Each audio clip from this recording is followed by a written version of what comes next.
Scouting is essential in landscape photography. It's about how you set yourself up for success.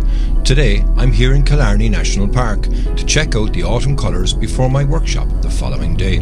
Now, by scouting ahead, I can see exactly what conditions I'll be working with, from light to weather or any unexpected details. And for you, this is key. Scouting lets you plan better and capture the shot that you envision. Without it, you're leaving too much to chance. So wherever you are, take the time to scout. It's an investment in your results.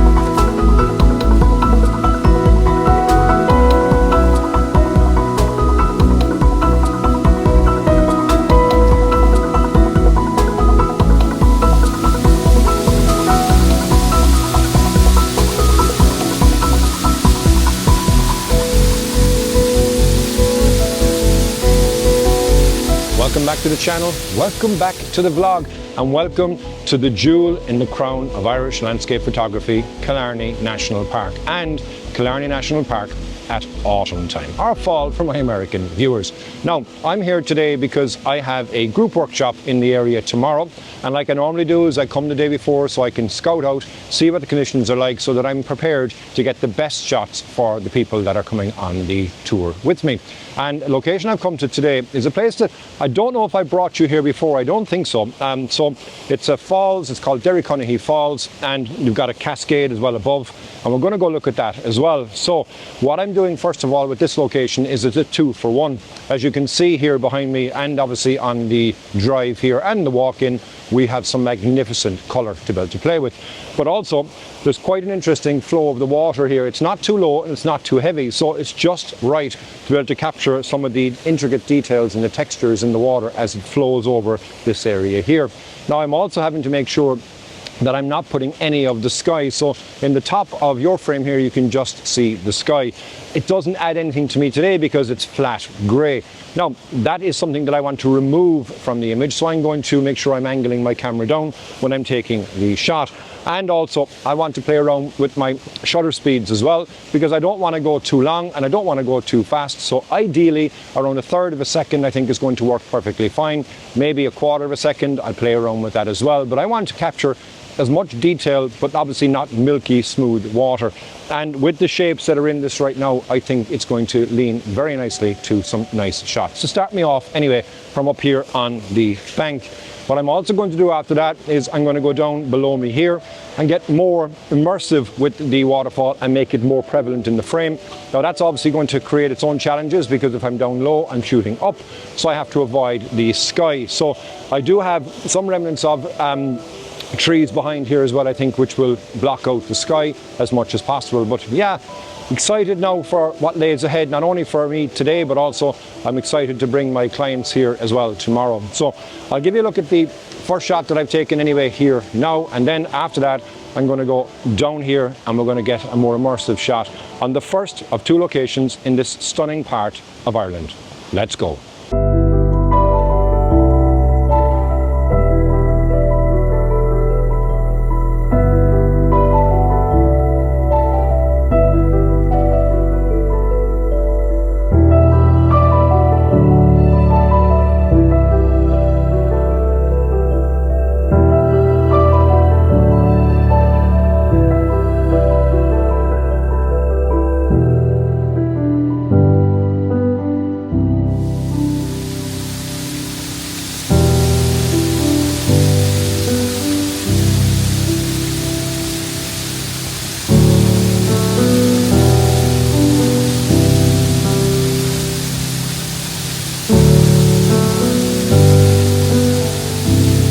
I've now come down not too far. You can see here where the camera is behind me. I'm not down where I want to go, which is down here in a moment. But I decided to take a shot at this level because I can still see the top of the waterfall area here, so I didn't have to be angling up. I'm pretty much on a dead level set with it. But also I'm including these rocks that you see here below me, and I've also now put on my polarizer, and even though I don't have any light, the polarizer is taking away the sheen of these rocks that are down here, and I think it's making a better shot. Now, settings at the moment here, I have my ISO set to 50, I'm at f10, and I'm at half a second, which is actually my preferred speed for when I'm at the sea, but it's working fine as well here. But I am going to take one at a third of a second as well, and then just to see, is there going to be any much difference in the texture that's being maintained or erased in the water. I'll have a look at each of them anyway, and I'll give you a look in at the shots in a moment. But below me as well here, you've got all these leaves that are on the rocks, and I think they're working out nicely as well because they're giving a nice contrast. So I put the camera onto manual focus to make sure that I've got everything in focus from front to back, and then I've got a 2-second timer as well, just to make sure that I've got no shake in the camera. So here is the next shot. I'm going to now scramble down across these rocks and get pretty much close to there as I can, and then try and fill the frame with that water as well also. Here's the next shot now.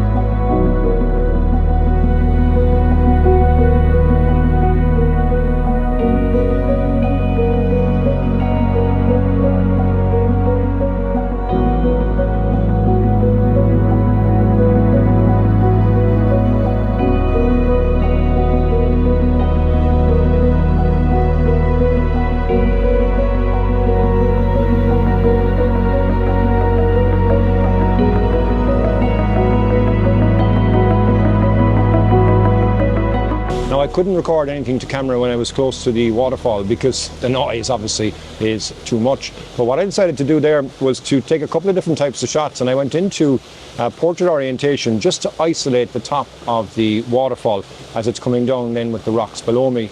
Polarizer again worked quite well, and what I noticed as well is that every so often you get a kind of a spurt of water that comes from the right hand side. So I managed to capture a couple of those as well as they would kind of bounce back up into the air. Settings were still the same, half a second. I was at f10, ISO was at 50, and I was using my polarizer. I'll give you a look at those shots now, and then I'll talk you through the next composition after that.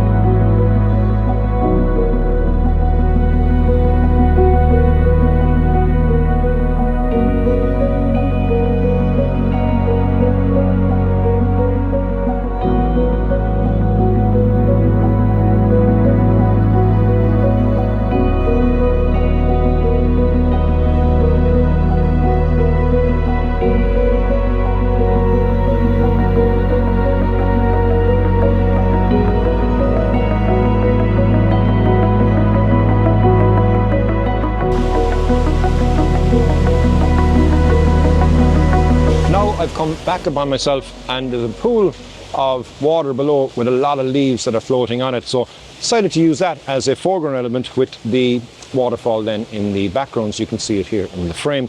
Again, I am gone to portrait orientation because I don't want anything that's on the side here, because that big boulder I think is acting as a barrier, and on the right hand side here I've got no light, so it's not adding anything in regards to depth. But I'm having to focus on the leaves in the front here and then take a secondary one as well for the waterfall, just to make sure that I have the image sharp front to back.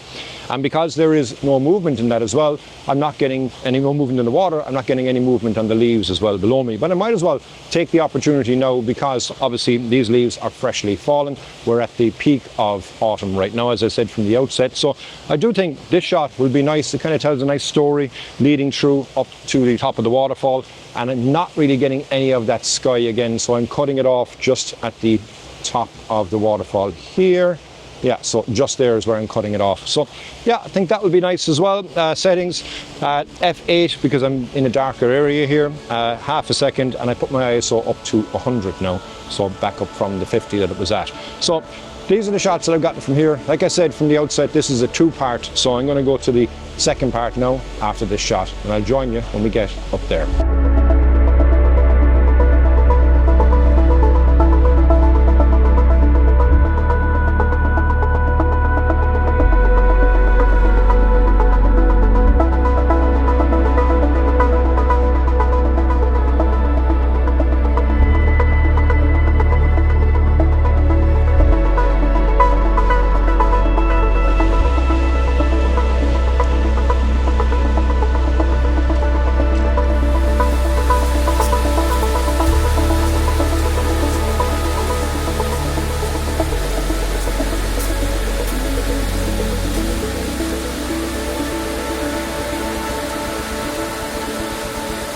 So, welcome to the second half of this adventure, and where we are now is further up from where we were earlier on. So now we've got the cascades, so Derrycunnihy Cascades, and what we have here is a sequence of boulders that are strewn all around the scene.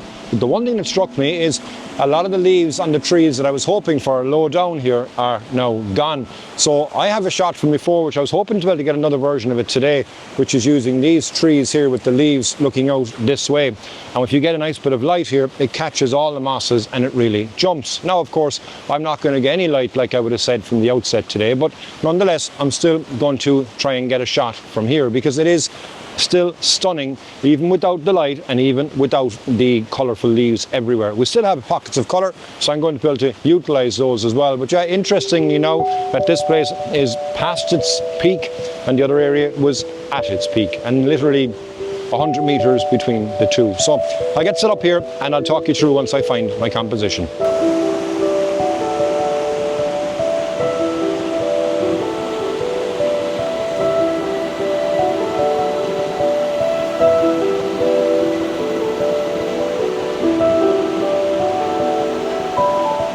Now, for my first shot from this location, I've really had to work the scene. So I've scrambled down here onto the bank to get low. And what I found is that I was on this side of me first and foremost, and the image felt imbalanced. I'll give you a look at actually here as I'm talking you through, but all I basically found was that on the right-hand side, I had all empty space. And on the left-hand side, I had nothing really to catch the eye. So I took a couple of different types of shots to be able to try and fine-tune that. And what I've settled on now is coming down here right low. And I've got a rock that's just behind me here, which is acting nicely on the bottom right of the frame. So that's anchoring the image, and also it's pointing into the frame. And then I've got these rocks that are leading around to the bank. And then of course I've got the leaves. I've got the waterfall, which again is going to be seen quite small in the frame. And I'm actually putting it really high up in the frame as well, because I don't want to have any of the grey sky. But still, nonetheless, it's working out quite nice. The settings as well, I've zoomed into 35mm. I'm still at my half a second, and I'm at f8 because I'm in kind of darkness here. It's not exactly bright, but I do like the shot using the polarizer as well here. It does really bring out the colours in the leaves. Now I'm going to go closer now to the waterfall next, and I'll see if I can get one final shot then as well here before the light fades completely. But yeah, really, really nice. Still, even without all of the autumn colours, I do have them on the rocks, so they're still playing a part in the image. Here's the shot.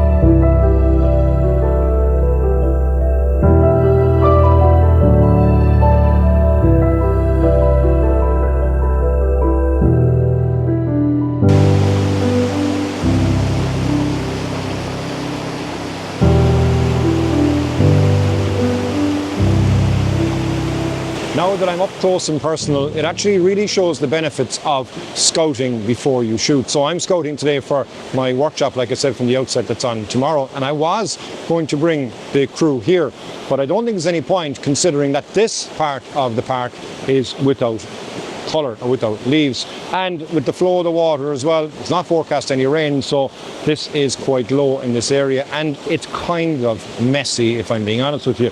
Now by coming up here I can get the top part of the waterfall, I can get this part of the waterfall, but I can't really get over onto this rock here to be able to frame it up, and if I did even want to risk that, I would lose the top part of the waterfall as well. So what I've done here is I've gone to portrait orientation. There's the camera below me.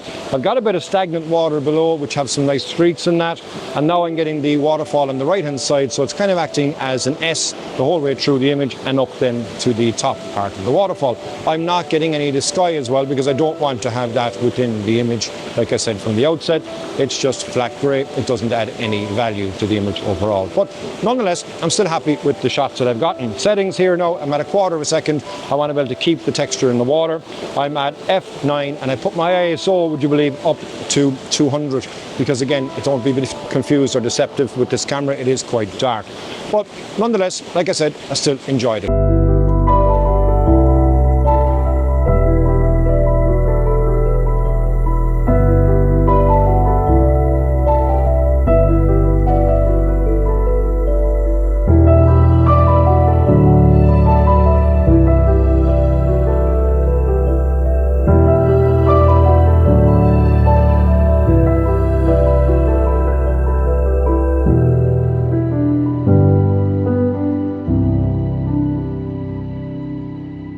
hope you enjoyed coming along in this episode with me. If it's your first time on the channel, please do hit the subscribe button, give me a like, give me a comment, and I'll see you next Wednesday for my episode of Behind the Raw, where I'll talk you through one of the edits from this week's video. So, thanks as always, Slán fóill.